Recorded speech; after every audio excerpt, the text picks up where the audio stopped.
Here are 5 foods to add to your diet if you are suffering from leaky gut or IBS. Yes, I have suffered from IBS and leaky gut for over 30 years, but I'm happy to say I have been flare free for the last 3 years. These are 5 foods that I added to my healing journey, and they've been a help every day through my lifestyle journey now. So here they are. Number one, probiotic-rich foods. This could either be yogurt. You could choose to do a dairy-free version like coconut yogurt.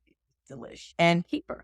Number two, you can look at doing anti-inflammatory foods such as ginger and turmeric. You can turn it into a tea. You can eat it. You can put it into your recipes. Number three, gut healing fats like avocado oil, coconut oil. They're very good. I love them. And you can also use them on your skin. Number four, bone broth. So if you're vegan or vegetarian, you may not want to use it. You can find another option or just skip this altogether. Finally, number five, fiber-rich foods. Fiber is a friend. Most of us don't eat enough of it. Leafy greens is a source of fiber as well as berries.